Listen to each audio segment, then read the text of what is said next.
In edit mode, select your faces, head to the knife tool in your tool panel, press and hold this icon till the side menu pops up.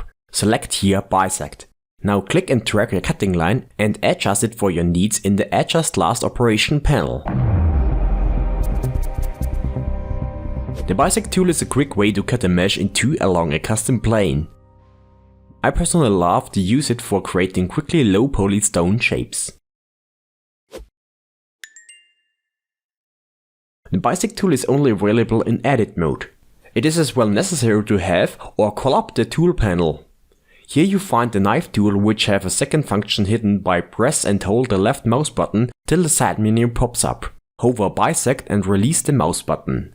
You need to select all faces, which should be cutted by pressing A to select all, or just click on the faces for the bisect.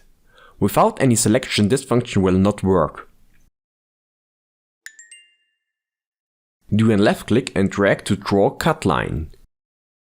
Once the cut is done, the Adjust Last Operation panel gives you a few options.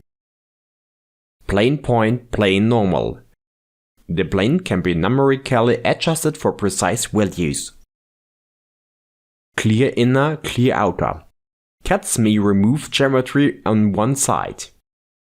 Fill.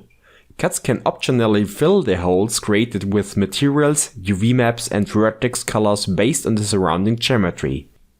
If you haven't selected clear inner or outer yet, then it will still fill the hole within your mesh. I'm just saying. Axis threshold. Cut along the straight plane or along the existing geometry below the distance from the plane. This means that you can snap to a certain vertex if you don't hit it before. And this is just an idea. When you set your cut to an object, then this cut is currently selected.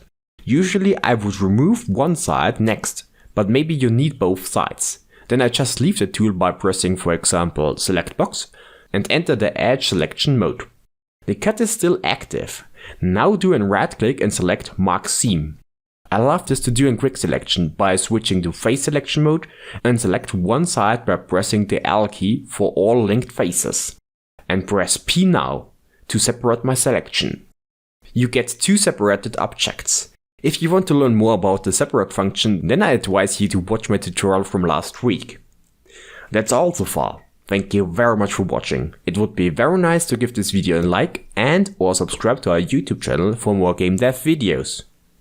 Cheers!